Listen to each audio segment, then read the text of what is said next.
Eccoci qua mister, un 1-1 è un po' rocambolesco, avete preso anche un palo, avete rischiato di vincere, siete rimasti l'ultimo quarto d'ora in 10, nonostante questo avete spinto lo stesso. Lei è stato espulso, questa delle espulsioni degli allenatori ultimamente è un po' una ricorrente, una costante.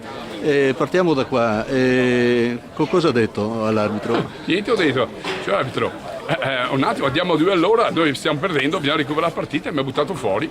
Io non so neanche veramente come mi ha detto sia comodi, non ho capito perché ce l'aveva con me. Comunque, è inutile parlare perché se sto qua a parlare andiamo avanti 2 ore, perché il calcio, io ero lontano, ma l'arbitro era a 1 metro, non vede un calcio di rigore del genere. Cioè, va bene, dai, mettiamoci una pietra sopra. Allora, lasciando da parte l'arbitraggio che qualche errore effettivamente si è visto anche dagli spalti, è contento dei suoi ragazzi, è un punto che comunque smuove la classifica, voi siete su una zona un po' critica.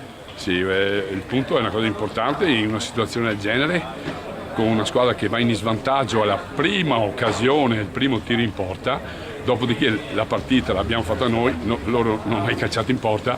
Diciamo che se riuscissimo a concretizzare un attimo le occasioni che creiamo, forse qualche punto in più poteva averlo questa squadra, anche perché anche in 10 abbiamo cercato di vincere la partita, perché i ragazzi non devo imputare niente, anzi devo fargli i complimenti perché anche in 10 siamo riusciti ad attaccare, un po' prima avevamo colpito il palo, insomma i ragazzi hanno avuto una reazione straordinaria e dobbiamo fare un plauso. Sì, si è visto molta fisicità in campo e un cambio di passo con i 2 cambi che avete fatto nel secondo tempo molto indovinati.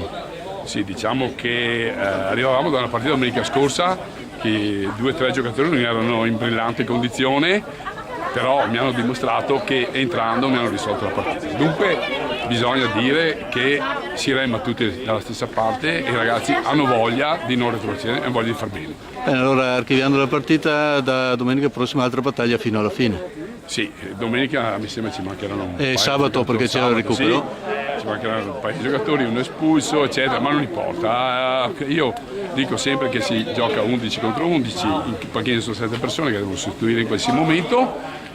Vedremo di fare qualcosa di importante. Bene, grazie mister.